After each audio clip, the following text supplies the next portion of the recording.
I have read a lot of horror, but nothing prepared me for a laundry machine that straight up murders people. The Mangler caught me off guard because it takes something painfully normal, like an industrial press, and turns it into a death trap with gears, steam, and a serious taste for blood. Leave it to Stephen King to look at an industrial press and go, yeah, that thing? Pure evil. First published in 1972, this short story doesn't play around. It throws you right into a sweaty, soul-sucking laundry factory where things go south fast after a few too many freak accidents. Except, they are not accidents, but a demon-possessed piece of machinery that doesn't just wrinkle clothes, but flattens bodies too. We're talking about human sacrifices, cursed herbs, and a sprinkle of old-school evil, all mashed together inside one murder-happy press. The Mangler didn't wake up cranky one day. It was fed, piece by piece, until it became something no one could unplug. And in this marvelous video, we learn more about the Mangler, a simple laundry press turned into a demon on wheels,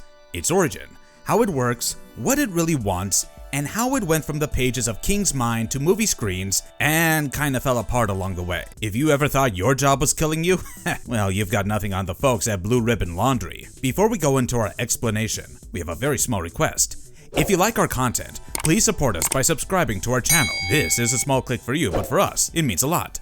Thank you. Let's begin.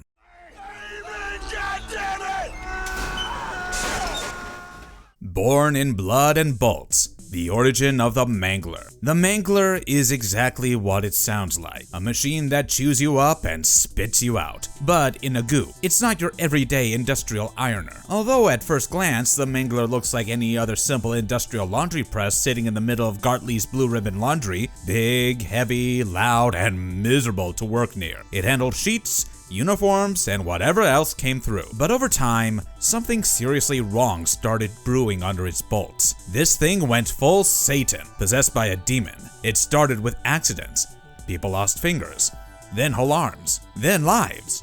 At first, folks chalked it up to bad maintenance or careless workers, but the body count didn't slow down. Turns out this machine had been feeding, literally, and not by accident. Now, don't expect ghostly sheets flapping in the wind. This beast lives inside a laundry facility, feeds on human sacrifice, and doesn't stop once it's had a thirst for blood. It was originally designed for ironing large sheets and linens, but it got that way over time through a number of freak accidents, weird rituals, and a possessed icebox. Yeah, you heard it right. We'll come to that. One day, a worker got sliced open on the machine. Blood spilled into its gears.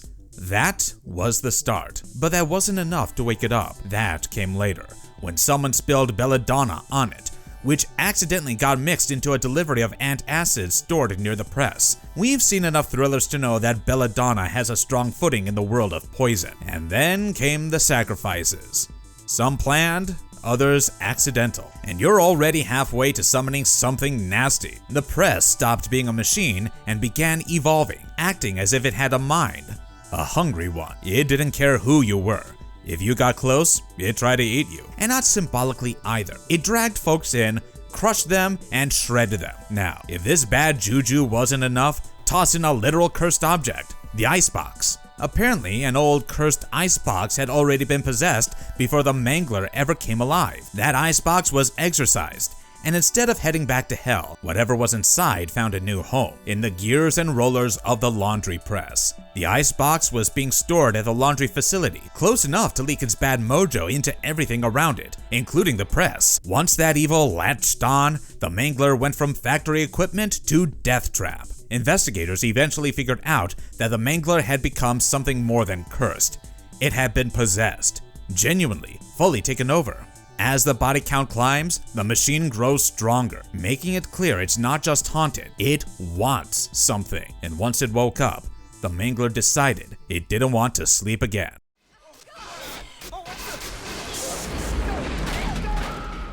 Pressed to kill. The Mangler in Stephen King's original tale. Stephen King's short story, The Mangler, wastes no time, and the machine is not a background character sitting on the laundry floor. It is the story. Things get gruesome fast. It all began when Sherry, a worker on the floor, accidentally cut herself and spilled her blood on the machine. Later, another worker named Mrs. Frawley accidentally drops her antacids on the machine and gets pulled in and crushed while trying to retrieve it. People try to write it off as a horrible workplace accident, but things don't sit right. She was old, yeah, but she didn't just trip. The machine grabbed her. It chews her up in front of everyone. The machine, nicknamed the Mangler by the folks who work around it every day, is supposed to have enough safety features to prevent this sort of thing from ever happening. And yet, it happens. The machine's so brutal that even the seasoned workers were shaken. And yet, it's not the first time the Mangler has accidentally injured someone. Far from it. That's where Detective John Hutton comes in. He is already on edge from dealing with endless crimes and horrors, and sounds just so done with the town. He thinks it's open and shut. At first, he does the same thing everyone else does. Blames poor safety and a little bad luck. A big rusty machine eats a worker alive? That's gotta be negligence. But instead, the laundry is cleared. Clean inspection. No mechanical faults. Everything checks out on paper. That's the first red flag. And then more people start dying around the machine, and it starts getting weird. 1 death, maybe it's a fluke.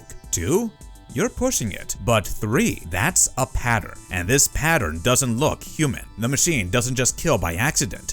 It does it again and again. And every time it happens, things feel a little more off. A little more intentional. Then it gets weirder. Pipes burst, scalding workers. A foreman nearly dies when the machine pulls him in.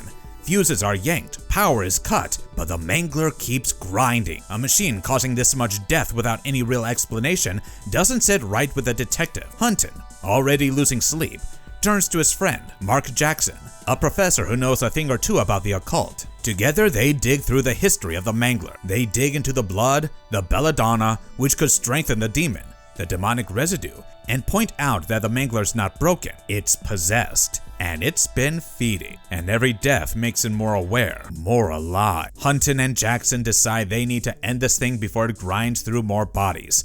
So they make a plan. Go in, purge it. They set up a full-blown exorcism. Candles, Latin chants, protective symbols, the whole 9 yards. But the story doesn't play out like some clean ghost hunt. For a while, it seems to work, until it doesn't.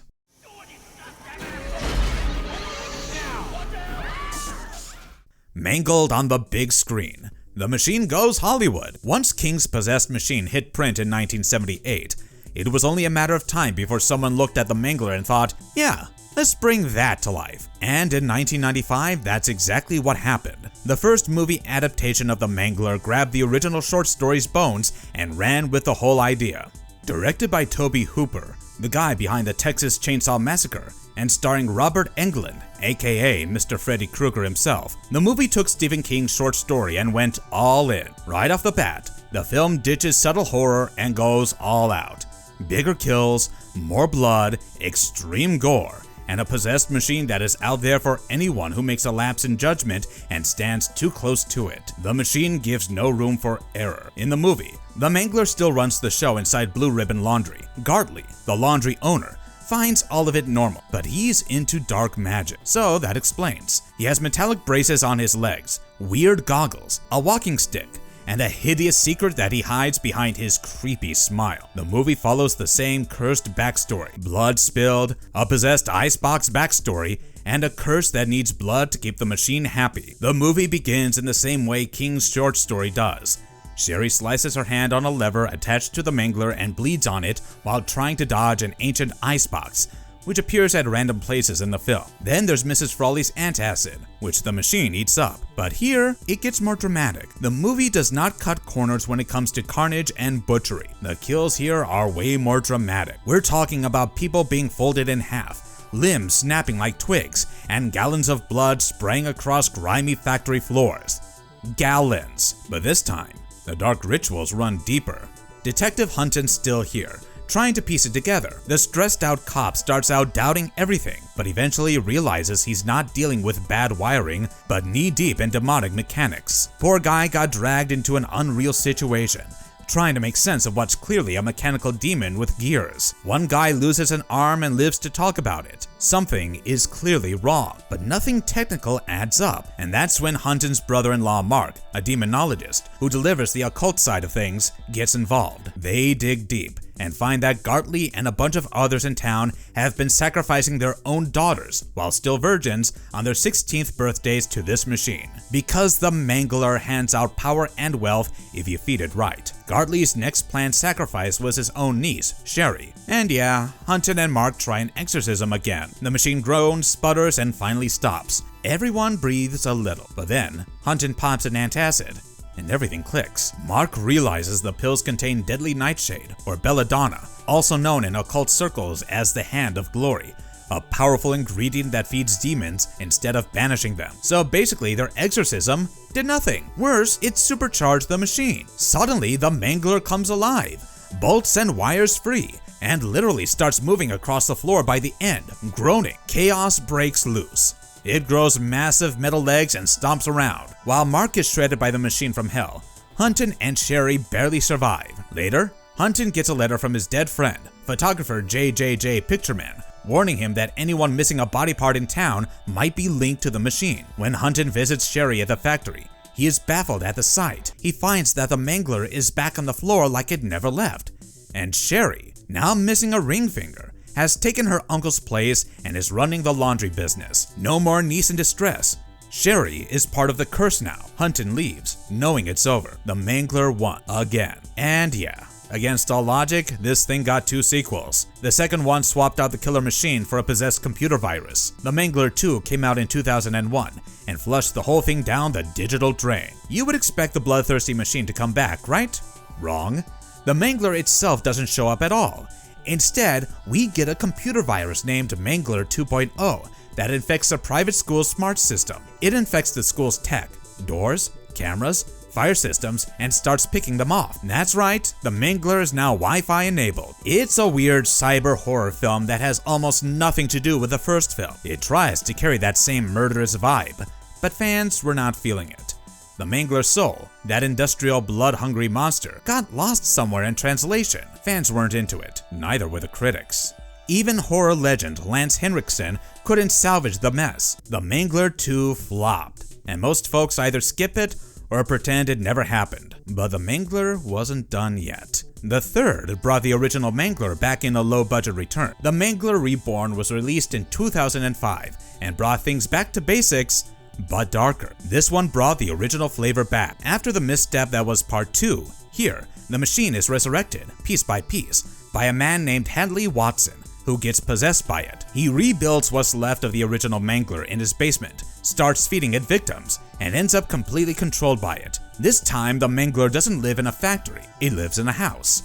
And Hadley's gone, replaced by the machine's will. He ends up stuck in a deal he never meant to make. Sure, the movie didn't score points with critics. It's low budget, had rough edges, and lacked polished. But fans appreciated one thing. It remembered what the Mangler was.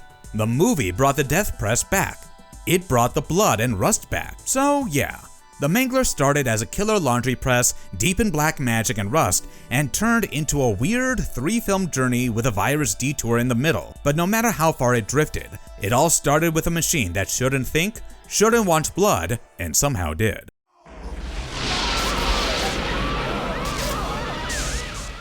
Marvelous verdict. The Mangler sounds ridiculous on paper. A killer laundry machine? Come on. But weirdly enough, it works.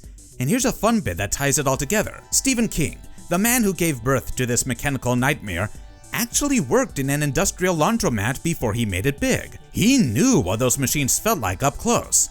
The noise, the grease, the heat. One that doesn't breathe, doesn't think, but sure as hell kills. King leans into that. And by the time the blood starts spraying, it's already too late. From a haunted press in a factory to a demonic beast rebuilt in someone's basement, the Mangler refused to stay dead. Even when the sequels fumbled, the spirit of that soul-eating laundry machine still lingers. I'll never look at a laundromat the same way again. And honestly, that's what good horror does. It makes the world feel a little less safe in the most unexpected places. And now, every time I hear a machine hiss or clank louder than it should, my mind wanders. Yep, that's how it starts. And if you liked our content, don't forget to leave a like and subscribe to us if you haven't already. Have a good one, be safe, and thanks everyone.